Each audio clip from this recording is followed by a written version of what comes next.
Hey guys. Hey. Aren't you going first? I thought you were. It's so funny because we're going to be talking about communication strategies. Welcome to this live. And in this video, we're going to share about our most recent couples retreat. It was our first couples retreat in 6 years, and it was so good to be back into it. Yeah, so in this video, we're going to go over what you could expect at a couples retreat, because it's not what they show in the movies. It's not. We watched couples retreat after the retreat, and it was pretty funny. We're going to look at some of the key differences between working in person in retreat versus working with us or with other therapists online. We're also going to share some of the key takeaways and insights and gifts that the couples got and what couples can expect from coming on a couples retreat. And finally, we're going to share what actually most surprised the couples who came along. So, do you want to start? Sure. So we set up a real space for trust and safety in our retreats, because it's really not only is it the foundation for the retreat, but it's also the foundation for what makes a really thriving relationship and having the capacity to cultivate genuine transformative intimacy. And so we have certain frameworks and exercises to create that space and frame of trust and safety. Yeah, and one of the big differences around working online with us, because we have our eight-week couples boot camp, or in person, is that we actually really get to practice the embodiment piece throughout the weekend. So there's a reason why our first week in our boot camp is about embodiment. It's because so much of our triggers, of our fears, of our inclinations, of our intuition actually initially presents through our body. So it's really important that we be in our body if we're going to be intimate with another person, not just physically, but relationally. And so we practice embodiment practices throughout the retreat so that people keep coming back into their body. Yeah, and embodiment is actually the first week in our relationship boot camp. We call it the body's the gateway. And it's primarily because, to the degree that we're attuned and connected with ourselves is to the degree that we can be really attuned and connected to our beloved. And so much of our culture is predicated on being up here and in the mind, and we have our devices which are constantly drawing us out of our body. And so it's really essential, not just for sensuality, but for really deep self-awareness and a capacity to relate to one another. We've got to be in touch with ourselves, and the body's the gateway for that. And we really emphasize creating trust and safety with our group, because we also create the opportunity to get comfortable with being uncomfortable, because so many couples neglect or bypass or avoid having tricky, potentially triggering conversations, and as a result their intimacy and passion and connection starts to erode. We can stay in denial and avoid tough conversations all we like, but it will come at a cost. Yeah, and I think one of those costs, for women, it can often be nagging. It's because the real issue isn't being discussed, women can start to nag and almost pick fights with their partner for other reasons. Yeah. And for men, one of the issues that happens is that physical intimacy can start to decrease, and then because we don't have the skills to be able to ask for what we need in a really functional, mature way, because it might be bumping up against some of our insecurities, we might start to demand more physical intimacy and not recognize that there's something emotionally missing, and we don't have the skills, we don't have the awareness, we don't have the framework to be able to cultivate that emotional connection so that our partner feels safe and open and connected with us, to be able to enter into that physical intimacy in a really sacred, connected way. Yeah, and I think if there's one really great way to get your partner not to want intimacy, it's to demand it. Yeah. So it's a bit of a losing strategy. Were you going to say something else on that? No?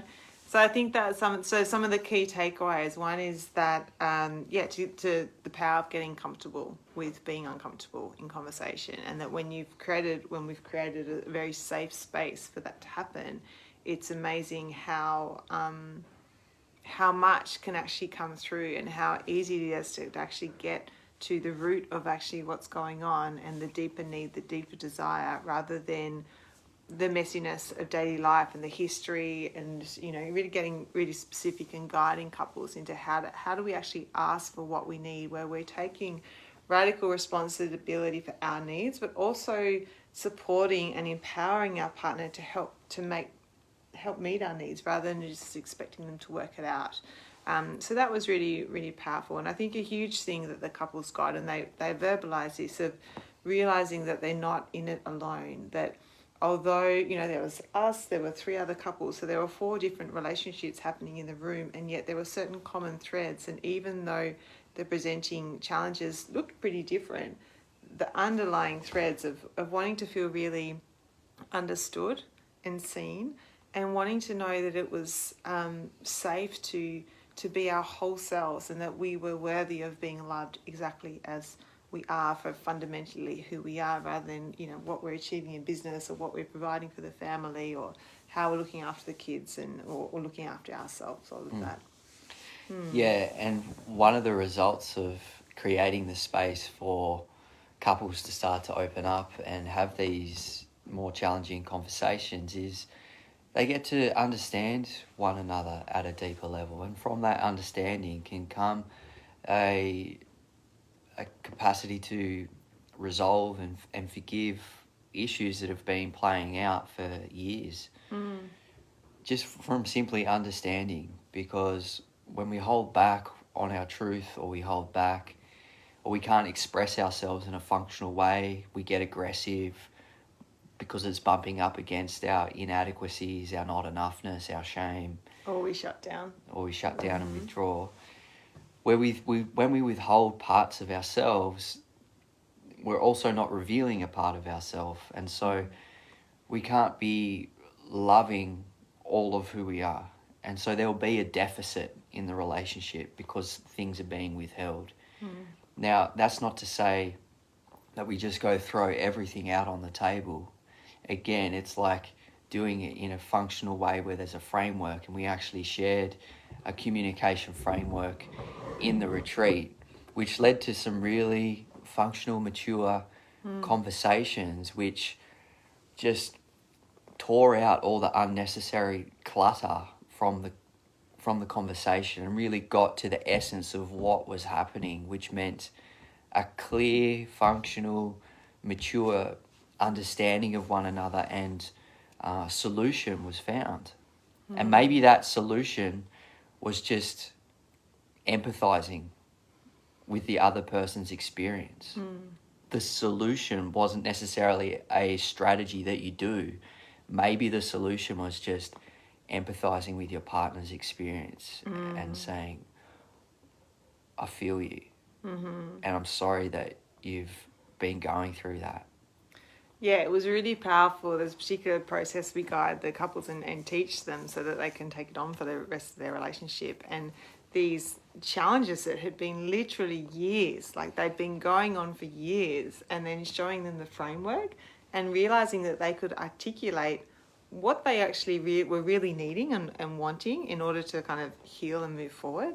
And it literally would happen within 2 minutes. And it was kind of funny watching their face going, oh, wow, that's actually, I can drop that now. And the freedom, like that opens so much newness and vitality in a relationship, because we're not carrying this old stuff, because we're not needing to prove our point. We're not needing to be right. It's about being met and supporting our partner in meeting us. So, yeah. And so through the process and framework that we structure throughout the retreat, couples really got to understand one another better. they got to understand themselves better. They got to understand what it really takes to be connected and be on the same page. And from that new place of like connection and understanding, we finish it with a commitment ceremony, and they face one another and just renew their commitment to one another with this new understanding, with these new skills and frameworks to be able to relate more functionally in a more mature way, and not let our inner adaptive child run the show, not let our childhood conditioning impact our capacity to relate as adults. Because so often that's what's happening when there's misunderstandings, when there's fights, miscommunication. It's because we get triggered, our amygdala takes off, and our childhood conditioning starts to play out. And so part of the gift of learning to grow and relate within intimate relationships is it helps us heal and transform these patterns that make us be less than loving. Yeah, and we had, one of the things that most surprised the couples who came, it was our willingness to share very honestly about challenges that we have had and challenges that continue to arise. And there was one point in the retreat where it's a really deep share, and we actually both felt pulsed to get up and share. And this could very easily be frowned upon or said as like a no for facilitators to get into it. But we both felt internally the called to go in there, and what was beautiful is that it was one of the biggest things that couple saw for us to actually really be standing up there in our very honest growing edge. And there was such I think there was appreciation for that willingness, and we made it really open.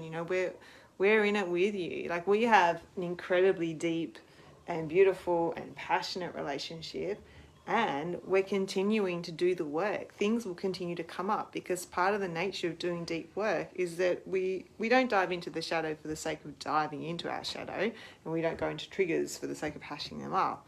But part of the thing of clearing the path is that we will see these patterns or beliefs or fears that we didn't quite realize that we had. And so it's so important to present those to the table. So yeah, and the reason that we do that and actually engage in the process with the participants is because intimacy is not something we have, it's something we do. And I know the feedback we got was that one of the most powerful things was seeing Greer and I do it and share our own internal process as a result of doing it, and realizing that we have this, we're really good at this, and we're still human. We still have to work through our stuff. We still have to have the courage to bring up our vulnerabilities and deal with grandiosity, and still recognize these things within ourselves and take the action anyway, have the courage to move through that resistance and show up. Yeah, and I think for us in that moment, because we weren't planning on sharing, but it actually came a moment of integrity, because we'd been sharing how in this particular process, when it's your turn because you get this somatic experience, and we described that, and then we were both in it going, oh, I need to share. So yeah, that was awesome. And then again, they got to see how that played out and how we integrated the conversation over the weekend. Yeah. And how quickly these really big things can just...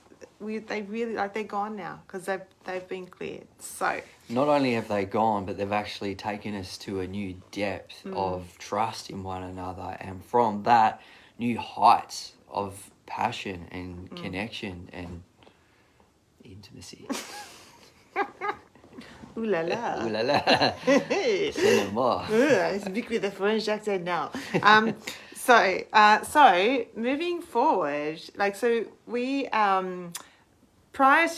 we were running retreats prior to having our sons up 6 years ago, and then we've had a big break. And prior to so when we were running retreats previously, and when we put this retreat on, we set dates and then we invited couples and put it out there for couples to sign up.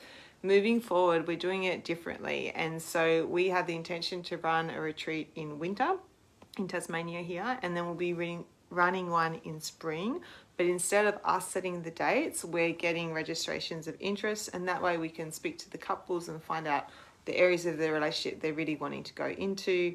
And then we're actually creating the dates based on those couples who want to come. So if you are interested in running a retreat with us, we'll put a little link below, and you can sign up for your interest. We are going to be updating our webpage at some point, but that's not for this week. We've done so much tech this week. So yeah, let us know. We absolutely love this work. It's a really different experience and synergistic experience to our boot camp. That they're actually really different and really complementary, and it's really for couples who often struggle to have time together, and that sometimes getting away for a weekend and just blocking out one weekend is easier than trying to block out time, throughout the week or so. And because so many of the couples actually hadn't really taken time for themselves since, they couldn't actually remember. It was definitely before children. So it's amazing how much can be not just achieved but received in a weekend like that. Yeah, 100%. So if you're interested, apply. Bye. Bye.